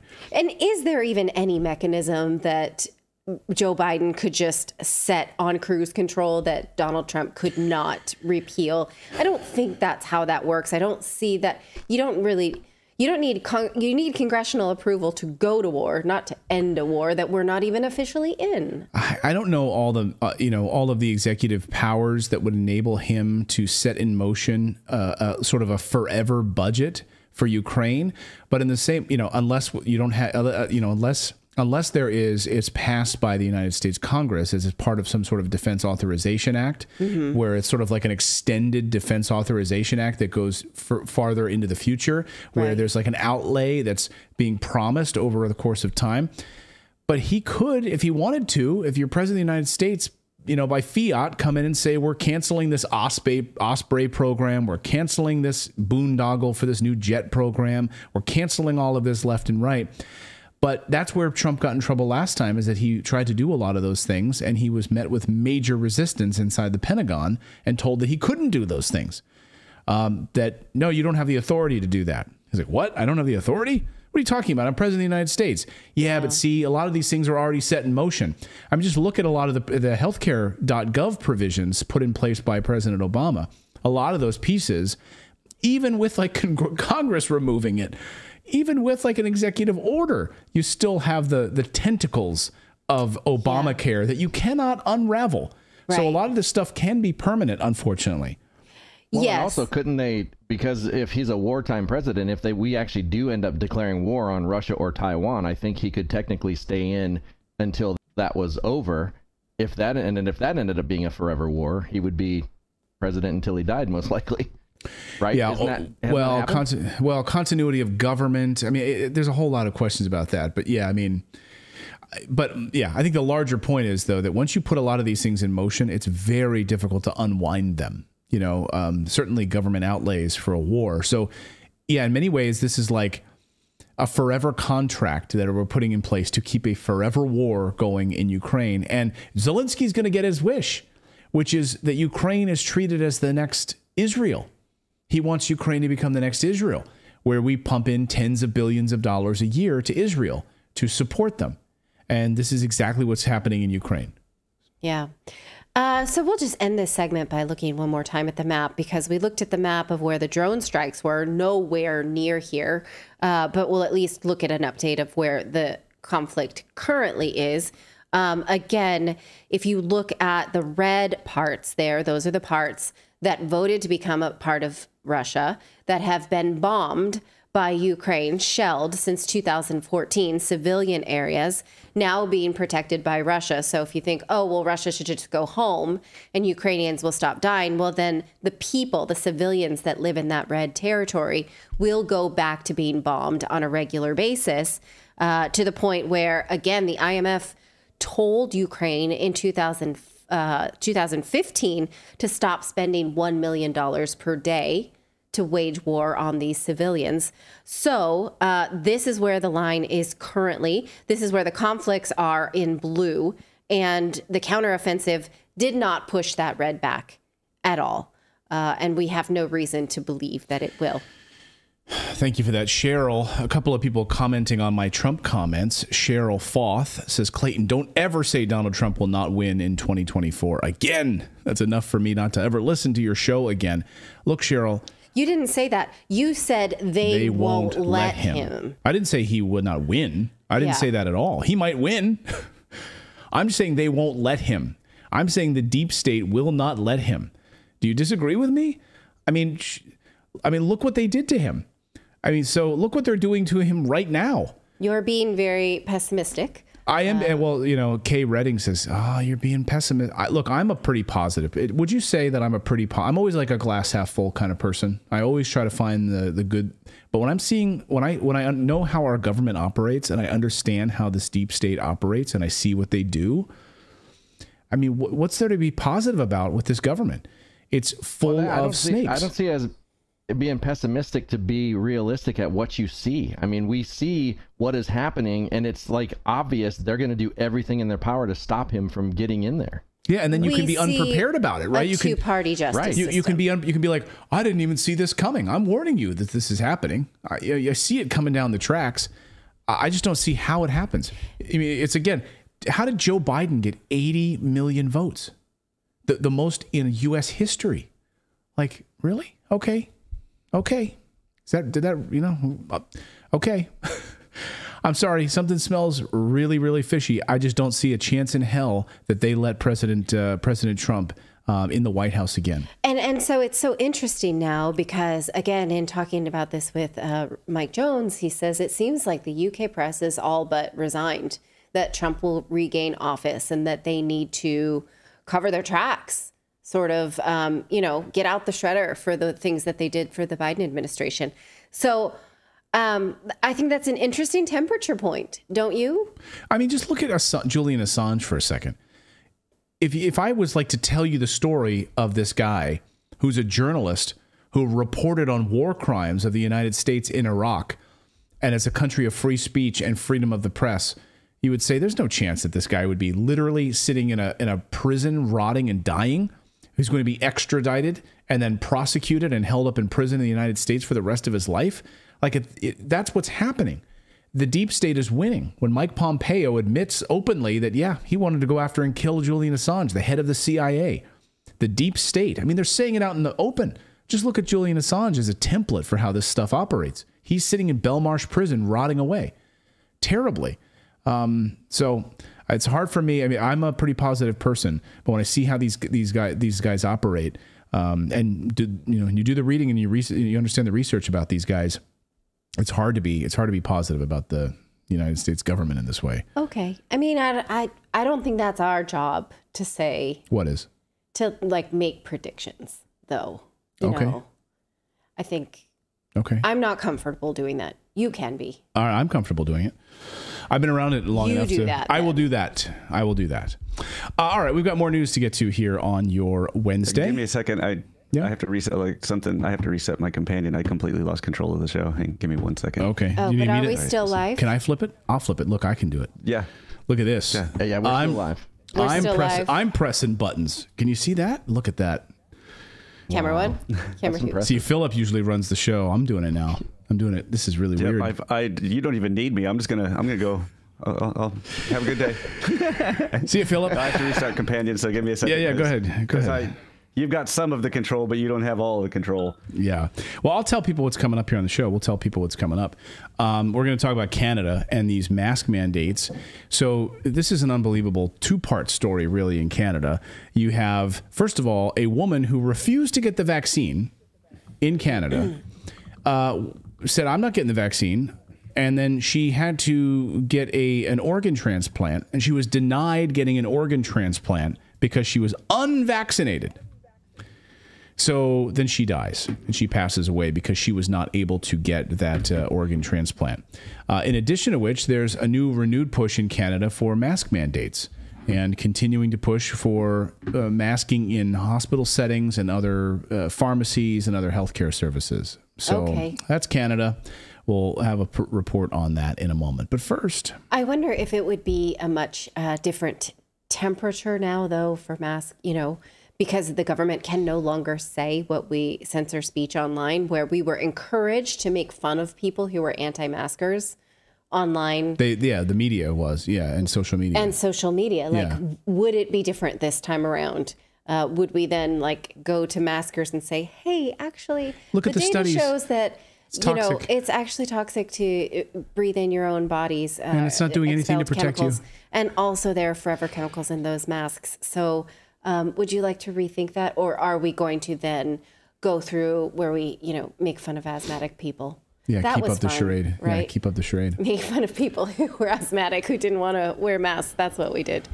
Okay, we're going to get to that in a minute, but first we want to tell you about our friends over at Genucel, because ladies, when you look in the mirror, do you see those dark spots? Well, they're not going away on their own. So we're introducing the Dark Spot Corrector from Genucel right in time for summer.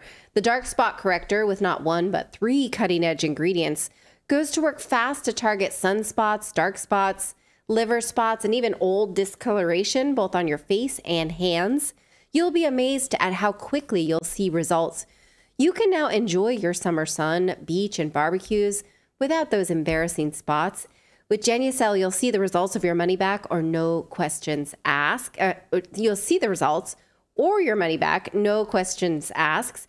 So go to Genucel.com/redacted right now and get your dark spot corrector with the new Genucel Most Popular package, featuring summer essentials like the best-selling Ultra Retinol Moisturizer with a powerful retinol alternative for safe use in the summer sun. Once again, visit Genucel.com/redacted right now for these amazing summer essentials and save over 70% off Genucel's Most Popular package. Don't wait. Order Genucel's Most Popular package right now. It's free shipping, free returns, and the best luxury skincare you've ever used, all at 70% off. We had a comment in the chat saying Genucel's really good stuff. It's worth the investment. Again, that's Genucel.com/redacted. All orders will include a mystery gift while supplies last. One more time, that's Genucel.com/redacted. Now to Trudeau's Canada, where craziness is its middle name. Imagine being unvaccinated in Canada and you find out that you need to have an organ transplant, but you are then denied that organ transplant because you are unvaccinated. You decided to not get one of these Pfizer shots, one of these Moderna shots to protect your body. You're denied the organ transplant as a result. Then a member of parliament, a member of Trudeau's government, comes out and says, after she dies for being unable to get this organ transplant, she deserved to die. This is what's happening in Canada. Plus, we've got a renewed push for mask mandates in Canada. Covering all of these stories for us today is David Craden. He hosts Craden's Right on YouTube. He writes at the Post Millennial and Human Rights, and he joins us now. David, great to see you. This story is outrageous. A member of parliament decides to jump on Twitter after a woman dies from being denied an organ transplant and says, oh, she deserved it. She deserved it. Well, I want to read the tweet, well, as they say now, the post on X. And I know Charlie Angus from my days on Parliament Hill. He always sold himself as a populist, which is why, as a New Democratic member of Parliament, which is the Socialist Party in Canada, he's managed to stay elected in a relatively small C conservative area of Northern Ontario. But recently, Sherry Annette Lewis died about a week ago because she couldn't get an organ transplant.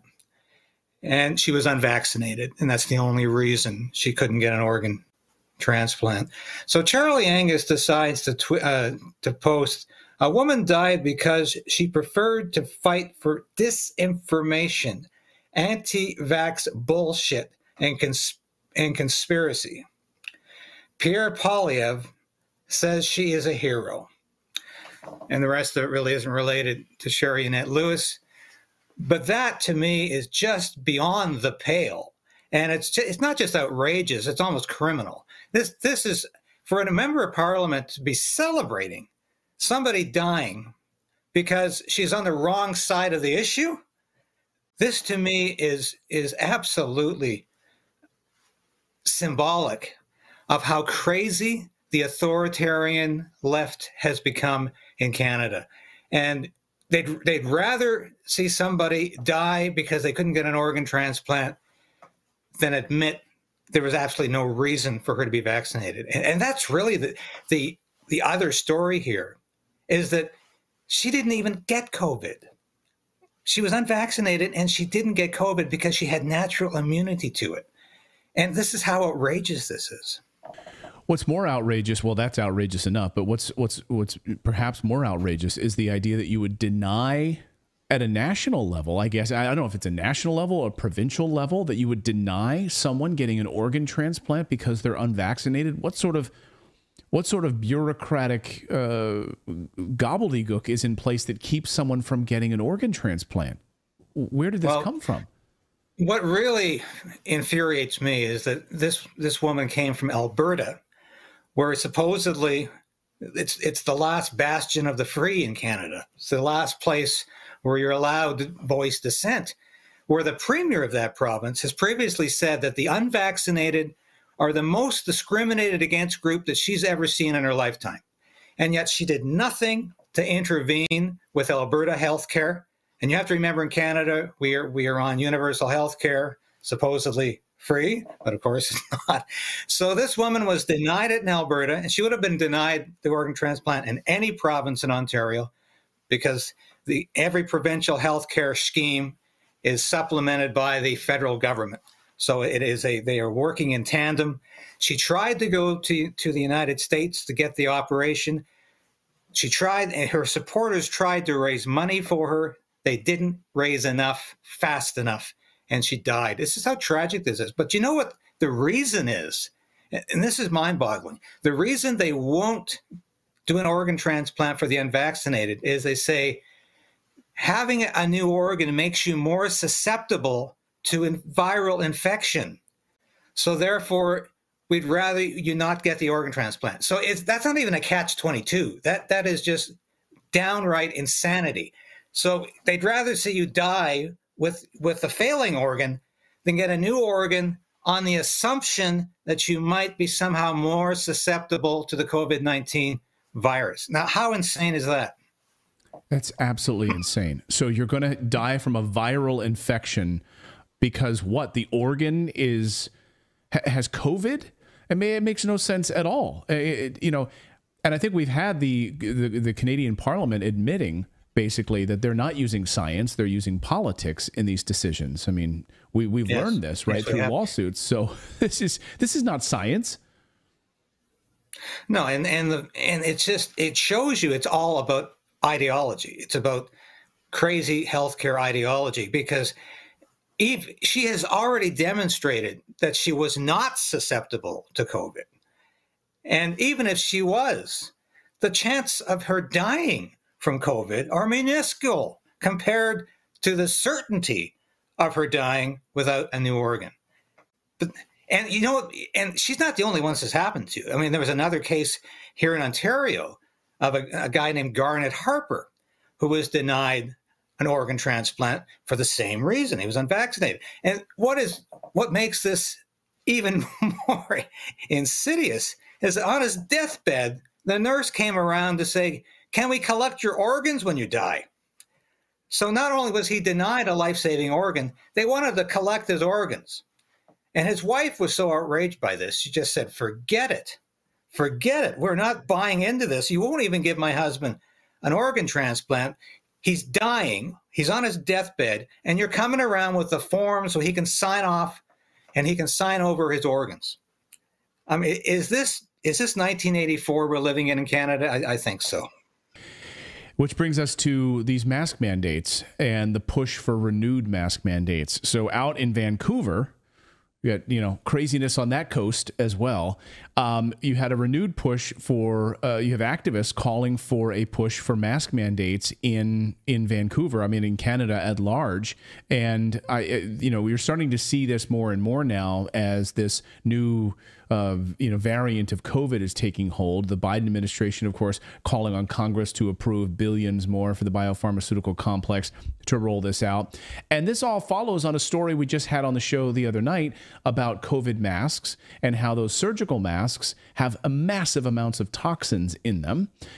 So now you have activists in Canada pushing for a return to mask mandates. What brought me out here is my basic moral outrage. Outrage over masking protocols that were dropped in BC in April. A Do Not Harm BC protest was held outside the office of Adrian Dix, BC's health minister, calling on the provincial government to reinstate mandatory masking in healthcare settings. What do you make of this? Well, the fact that this occurred in Vancouver doesn't surprise me. Vancouver's gone the way of San Francisco and Los Angeles. But it goes to show you how maniacal the left has become, or not even just the left, the people who seem to love authoritarianism in their life. They love to have the state dictate what they should do and what they shouldn't do.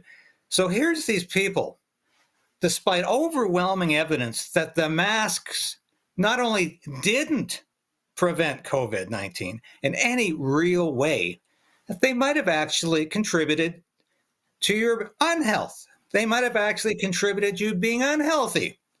And despite that, they're begging the BC Minister of Health to bring back mask mandates, please, so we can wear these and our children can go to school and suffocate all day, and we can continue to breathe in these toxins. And even if you don't believe there's toxins in the mask, you're breathing in your own CO2 all day long. And of course, that's no good for you, especially since it's doing nothing to fend off the virus. We had multiple doctors tell us that that's the reason my daughter got pneumonia, was breathing back in the bacteria that was causing her pneumonia, and wound up in the hospital as a result of it. Countless children with that exact same issue and pulmonary issues as a result of these masks. And it turns out multiple studies showing that these N95 masks offer zero protection against the COVID virus. So now, I mean, the sort of authoritarian, the love of dictatorship, the love of authoritarianism in Canada, pushing for people to wear masks around them, telling other people what to do with their body. And there was this whole strain of shaming, the mask shaming. So are you seeing like a return to mask shaming now in Canada? You don't have one. It's getting cold out there. COVID's back. You're on public transportation. You're in a school. You're in a mall. You better be wearing a mask again. Well, I haven't seen it yet, but I sure saw it during the height of the pandemic, and I expect to see it again. But it's interesting to me, at this protest, there was a counter protest, thank God, from other people in Vancouver who think this is insanity. But it's interesting that the pro-mask people physically attacked the anti-mask people. Right. And this, to me, illustrates how wacky the pro-mask left has become. They think they have the right to attack people for not wearing masks. I've never felt that if you really want to wear a mask, that is your right. And I might quietly laugh at people who are riding their bikes down a path or jogging with a mask on. I'll do that quietly because I think it's not just ludicrous, it's insane. But I'm certainly not going to attack that person for wearing a mask. That is, I might laugh at the decision person he or she has made. I might quietly laugh at the person. I was literally last week. I was on a glacier in the middle of Norway. You can't get more remote than that. And the air is as crisp and clean as you could imagine. And there's a person there on the glacier, no one around, wearing a mask. I thought, my God, this is what it's come to. This is what it's come to, that they've been so programmed into thinking somehow that's helping them. They're being protected against a glacier from getting COVID or whatever they think they're getting as a result of it. But I would never think to attack this person over. I'm quietly going to laugh at this person. That's my right. This clown world that we live in, but I'm not going to attack a person over their mask wearing. Well, and that's precisely how most common sense people react, not with physical violence, because they just think, I have my right not to wear a mask. You have your right to wear a mask. And to me, the fact that there were counter protesters here is indicative that there's still hope for this country, because I hear it all the time from a lot of American commentators. They have dismissed Canada as a foregone authoritarian conclusion. But thank God, a lot of Canadians are fighting back. We saw it with this counter protest in Vancouver, and we're seeing it on other issues. And not to be off topic, but this month we're going to see a 1 million person march against Trudeau's gender ideology, and we're seeing people who are fed up with the whole left-wing agenda. And I tell you, this time around, it's not going to be as easy as it was the last time around for Justin Trudeau to put masks on everybody, and for these authoritarian premiers who are just as bad as some of those state governors who were lockdown kings and queens. It's not going to be that easy this time around because people are going to push back because Canada has a basic sense of freedom and democracy that has not yet been extinguished by this authoritarian Justin Trudeau government. And I believe and I hope Canadians are going to continue to push back and fight back for their democratic rights. I hope so too. We have many tens of thousands of Canadians who watch this show. So please push back against this tyranny. I hope that they will. And thank you for shining a light on it, David. David Creighton, you can catch him on Creighton's Right over on YouTube. Thank you so much for this, and continued keeping an eye on the craziness that has been unfolding in Canada. Thanks so much, David. Thank you for having me, Clayton. I feel a lot of empathy for people who are so anxietized about that and so, ill-informed and so anxietized. It's like when someone cuts you off in traffic and really, it's like, I'm so sorry that you feel that way. Yeah. Like, that must be incredibly stressful to be you. To live your whole life like, okay, no, I'm not just wearing one mask today. I'm going to put on one mask and then double it up and head out into the world and then go and tell other people how they should live their lives. Yeah. I'm going to stand outside and protest about this in the middle of August in Canada. There's people wearing those plastic masks with the mask inside with tape and everything, completely covering their whole heads. I just felt sorry for those people that they just, lived that way in that much fear. Someone in our chat said, do you remember the person that had the condom over their head? There was early on, they were seen at a grocery store with some sort of condom contraption around their head, blocking out air. It's like, oh my God. No. Got to go get your Costco cup of noodles, massive package of cup of noodles with your condom head. Yeah. Your head condom, nice. Head condom. Oh my God, what is going on in this crazy world? Ribbed for your displeasure. Yeah. Oh, that'll ruin your afternoon. We got more news to get to. So just a few minutes ago, the United States issued an alert that all Americans should get out of Haiti. All Americans should get out of Haiti. What does that mean? America likes to do that before they like to, do some sort of invasionary force. So who is in Haiti? Who did we just send to Haiti? And who is currently there is Dan Cohen, Redacted correspondent. So the United States says, get out. And then Dan goes. We're going to have a report from Haiti that he filed earlier today. We spoke because there could be a peace agreement breaking out between some warring factions. And certainly the U.S. government doesn't like that, because they want a destabilized Haiti. It means cheap labor. They get to exploit its resources. That's exactly what the United States wants. So we will cover that in a second. But first, as many of you know, from time to time, we bring on our friend Kevin Demerit, the founder of Lear Capital, on the show to bring some valuable insight as to what's happening in the global economy. And recently, Kevin provided some insight on why so many countries led by the BRICS nations plan to move out from underneath the U.S. dollar to a gold-backed currency, which is exactly what this could mean for people's valued savings and retirement accounts. When so many of these countries are moving to gold, look at the price of gold today up, look at the price of silver today up as a result of what we are seeing now with these BRICS nations. I strongly recommend you call our friends over at Lear Capital or go to LearRedacted.com.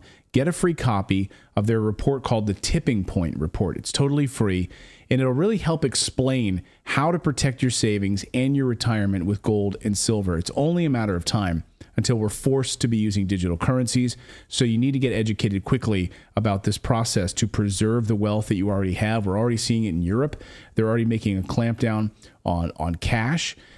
So making sure that you actually have tangible assets that are not necessarily stored at your house, although you can have gold and silver coins and bars stored in your safe at your house, or off-site storage, which is what we do. And very, very important to have those assets protected away from these corrupt governments.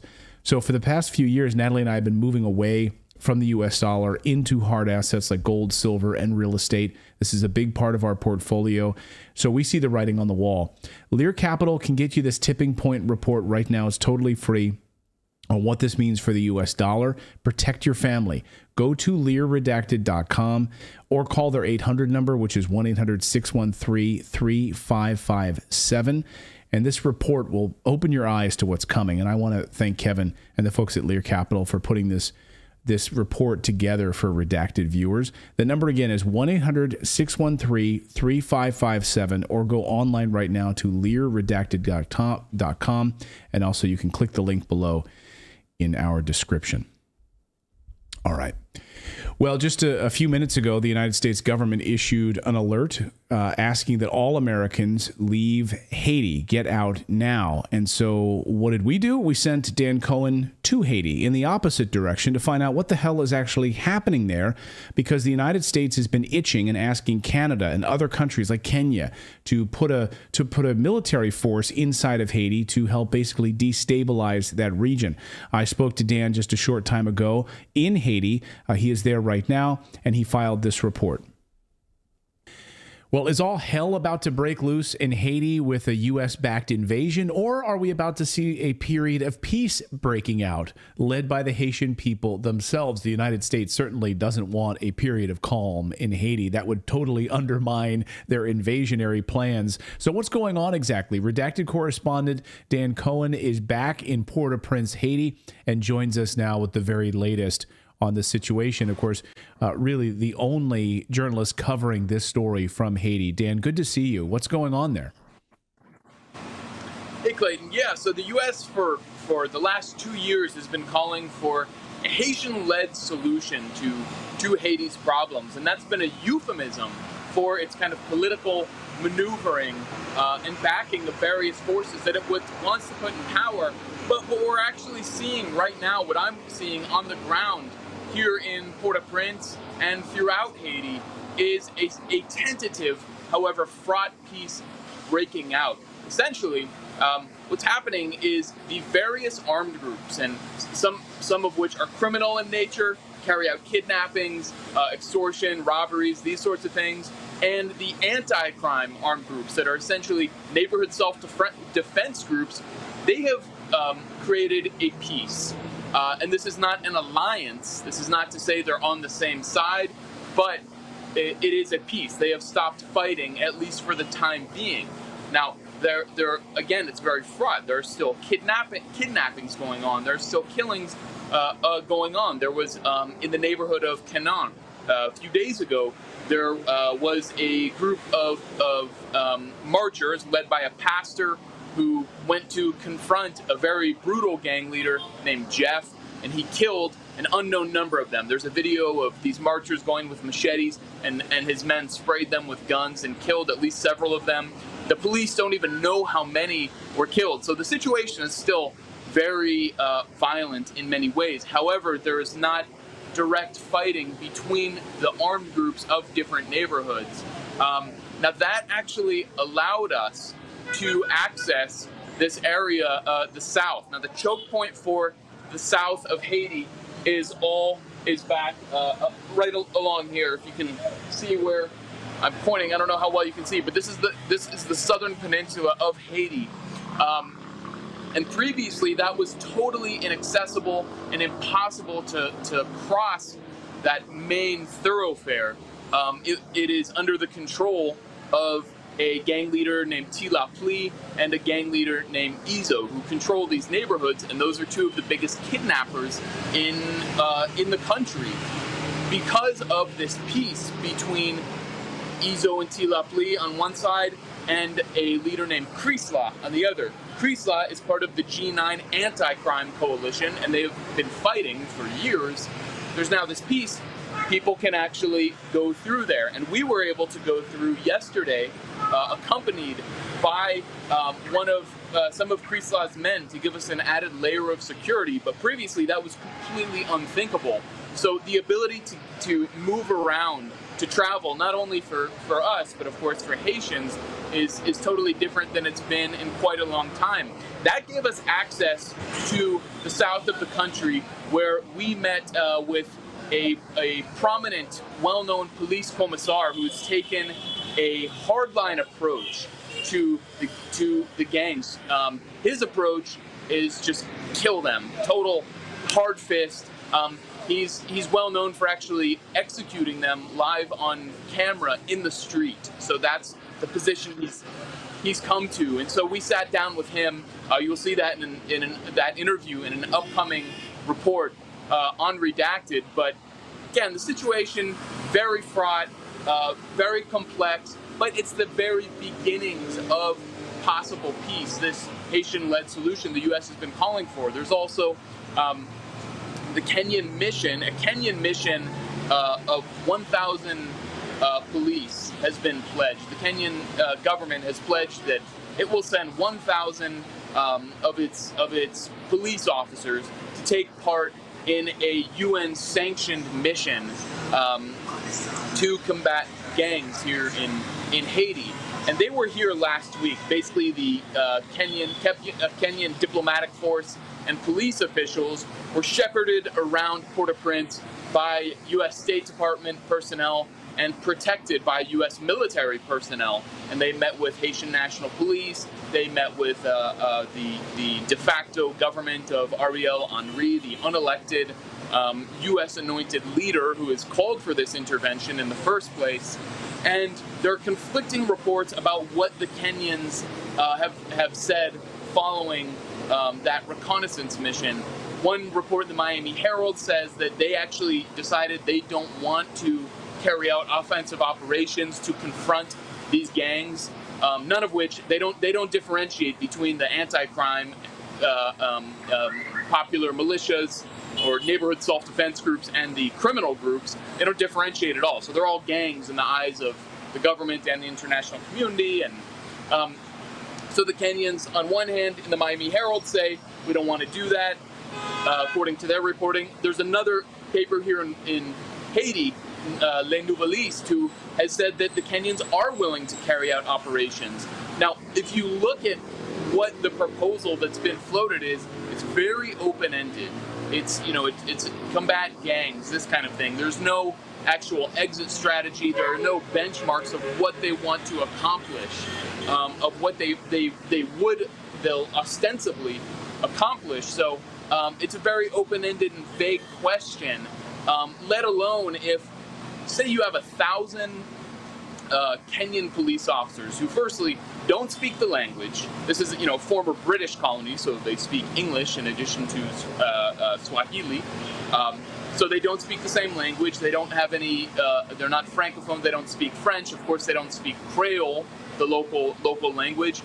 They don't know the terrain. So if half of those Kenyan forces are dedicated to securing sites, you have about a 1-to-1, maybe 2-to-1 combat ratio, sending in 2 Kenyan police into some urban warfare terrain where they frankly don't stand a chance against even the unprofessional young men who have taken up arms for various reasons. So if this Kenyan mission, or however it forms, is carried out, it would be a total bloodbath, not only for the Kenyans, but more so for the Haitians and especially the civilians who populate these neighborhoods. So that proposal is even more fraught than the peace that's breaking out here. So I mentioned at the top, the United States really does not want a stable Haiti, peaceful Haiti. And we've talked about this at length on the show. Why would the United States want a destabilized Haiti? What is in it for the United States? And I should mention that we were able to find one spot for Dan to do this report because the signal is so bad there, and he's near an air conditioning unit. So if you hear some of that background noise and some of the street noise, this is the best that we could do under the circumstances in Haiti at the moment. So Dan, why would the United States want a destabilized Haiti? How does that benefit the U.S.? Well, a destabilized Haiti keeps Haitians from organizing to improve their conditions and ultimately to improve their country.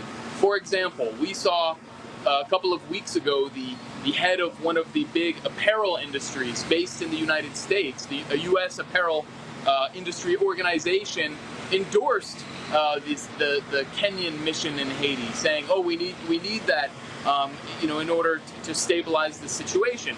Well, the situation that the apparel industry, for example, among others, benefit so much from is maximum exploitation. A lot of the neighborhoods around me people work in sweatshops. There's a whole industrial zone about a mile and a half that way that the Clintons actually put together, and has been existing, for years and years before that. But the main industrial area is a project of the Clintons, and those people earn exceptionally small amounts of money, a couple of dollars per day. And if they're actually able to organize, well, then they can demand more money per day, or maybe they nationalize those industries and say, wait a minute, why are we working for a foreign corporation and where they take most of the profits when we can actually do that same labor and keep the profits, most of the profits, and have a fair, equitable trade deal with them. But the U.S. doesn't want that. In fact, Haiti Liberté back in, I think, 2010, 2011, revealed in collaboration with WikiLeaks cables they had obtained showing how the U.S. Embassy actually intervened to make sure that wages for those sweatshop workers stayed suppressed, stayed low. So that's a big reason. I mean, another reason is, the geopolitical chessboard. If you look at where Haiti sits next to Cuba, which obviously is out of the U.S. grasp, and very close to Venezuela, which it's had historic relations with. There's an important role there too. So, I mean, the U.S. is, as with everywhere, is very much afraid of some kind of domino effect, where the more countries that get out of its grip. I mean, look what's happening in West Africa right now with all of these military coup d'états that are taking those countries out of the sort of neo-colonial grip. So Haiti is important for U.S. manufacturing base, especially with the new Cold War with China, as the global economic system bifurcates and the United States pulls, and its corporations pull their manufacturing base from China. They want to bring things closer to home where it's a safer, cheaper bet. And it's not, it falls along the geopolitical program that they want to install. So they want to always keep Haiti in the grip of the U.S. Well, Dan is going to be filing a number of reports from Haiti on this return trip to see what is happening there on the heels of this Kenyan delegation that's been there, and what the United States and Canada are planning to do with this invasionary force, or the sort of proxy invasionary force, as a potential peace seems to be taking hold there, pissing off the United States, no doubt. Dan, thank you for this report from Port-au-Prince. We know you've got a lot of interviews that you're doing today and going to be traveling around Haiti today. So we'll let you go, and we will see you back here real soon. Thanks so much, Dan. Sounds good. Thanks a lot, Clayton. And our thanks to Dan for joining us a short time ago there in Haiti. We look forward to his reports throughout the week, the amazing reporting that he's been doing there. And, I just want to say thanks to all of you for supporting independent journalism. For us to be able to bring you these stories, it's with the help of you being able to subscribe and just hitting that like button. It helps us to be able to push us further out in the algorithm, both on Rumble and on YouTube. So that's all we ask. If you just be so kind, subscribe, be a part of our great community here, share these videos with people that need their eyes opened to these stories. It's very, very important for us to be able to share a story about Haiti so that the United States doesn't invade and destabilize this country. Like, real lives are on the line. And it's very, very important that we get these messages out. So thank you so much for supporting what we do here. We'll be back here tomorrow at 4 p.m. Eastern Time live. As always, have a great night, and thank you for everything that you do in supporting independent journalism. We'll see you tomorrow, everyone.